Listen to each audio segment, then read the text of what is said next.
Okay, let's dive into this. Welcome to today's explainer, where we're going to bridge a massive gap in the trading world. Look, on one side, we have all this online trading lore. You know, those viral concepts you see absolutely everywhere. But on the other side, we have actual quantitative market microstructure. So today, our core focus is on tracking the whale. We're going to totally demystify what are known as institutional candles. These are those massive momentum candles that indicate undeniable, heavyweight institutional participation. Right off the bat, I want you to put on your crime scene detective hat for just a second and consider this hook. Is the market secretly plotting to hunt your stop losses? Like, you know the feeling, you get knocked out of a trade by a single tick right before the price just rockets in your favor. Is it because some evil, quasi-sentient algorithm has targeted you specifically? Or is it really just the unavoidable physics of big money displacing water in a limited pool? Let's find out. If you've spent, any time at all on trading forums, you've definitely heard this quote: "The market is rigged to hunt your stops." It's a wildly popular conspiracy theory. Especially in retail trading communities that follow smart money concepts, there's this pervasive narrative about an interbank price delivery algorithm that's basically designed to intentionally steal your $50 stop loss. And hey, I get it. It sounds incredibly dramatic, and it for sure feels personal when it happens to you. Which brings us to Section 1. Myth versus market microstructure. We really need to dismantle this myth right now. The market isn't some sentient villain out to get you. And this brilliantly illustrates the translation happening here. On the left side, we've got the dramatic retail jargon, right? Stop hunts. But on the right is the cold, hard mechanical reality: order flow imbalance and adverse selection. A stop hunt isn't a personal attack by a malicious algorithm. It's literally just the unavoidable clustering of stop orders, which happen to provide the exact counterparties needed to fill massive institutional limit orders. Moving on to Section 2, Anatomy of Institutional Candles. Think of it this way. If the market is an ocean, retail traders are basically just tossing in tiny pebbles. But large banks, asset managers, hedge funds, they are massive whales. Let's define the actual footprint they leave behind. An institutional candle, or IFC, is a rapid, unidirectional price displacement. It's caused by a massive mismatch between aggressive market orders and resting limit orders. It's the mathematical consequence of concentrated liquidity consumption driving a rapid price transition. Once again, no conspiracy here. It's just what happens when demand overwhelmingly crushes the available supply at a specific price point. So visually, what does this actually look like? Well, you're looking for a large, real body with minimal wicks representing fast, wide-range momentum. It's literally like an institution dropping a massive buy order into the market is the exact equivalent of dropping a massive boulder into a completely calm lake. That sudden, extreme buying pressure violently smashes into the market, and it creates this massive, tall candlestick that displaces price incredibly fast. Let's dig into Section 3, how big money actually executes. Now, you might be wondering, if these whales are so big, why don't they just hide? Well, because they physically can't.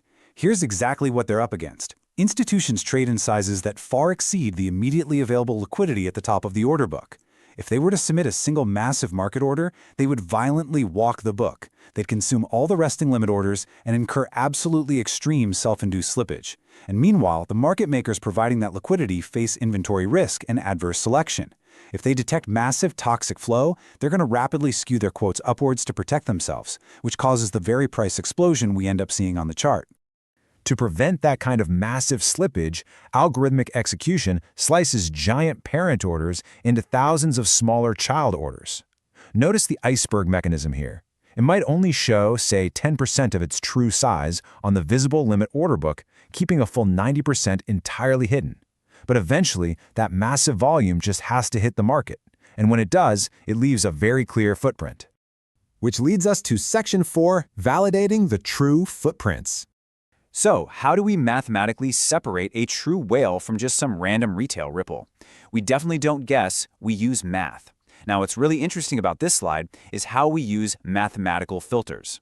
A true institutional candle should have a large body multiplier of 1.5 to 3.0 times the average true range, or ATR. That effectively filters out your standard everyday market noise.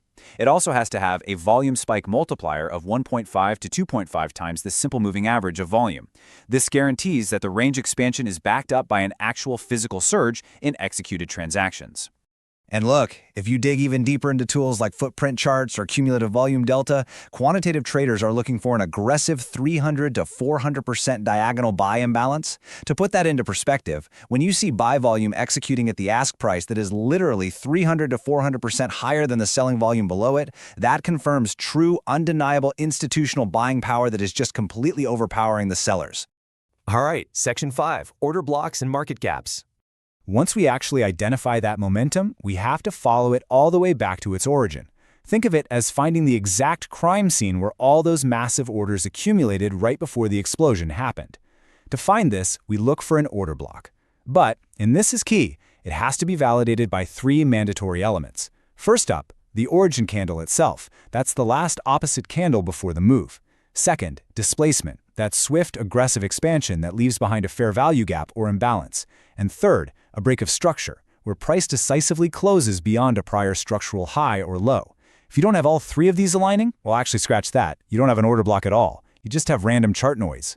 It's absolutely vital to clarify the difference between these 2 related concepts. The fair value gap, the FVG, is the imbalance. It's literally the vacuum left behind where price moved way too fast and just skipped right over liquidity. The order block, on the other hand, is the specific origin candle. It acts as the springboard that launched that massive displacement in the first place. So the gap is the empty space, and the block is the launch pad. Finally, Section 6, Trading Alongside the Whales. We've mapped the footprints and we found the launch pad. Let's move to and see how this builds into the complete institutional cycle, so you can actually position yourself right alongside the big money instead of just getting crushed by it. It happens in 4 steps. First, institutions sweep external range liquidity, basically taking stops at major highs or lows. Second, they cause aggressive displacement, which creates that massive institutional candle and fair value gap. Third, price returns to internal range liquidity, rebalancing right at the order block. And finally, price continues toward the very next liquidity pool. So, the crucial point is this third step, the mitigation phase. You might ask, why does price drop back down to the order block? Well, because whales are so incredibly large, they couldn't possibly get their entire massive order filled the first time around without totally ruining the price. So they return to the crime scene to rebalance and fill the remainder of their hidden limit orders before they drive the trend forward. For us, this is your absolute highest probability entry point.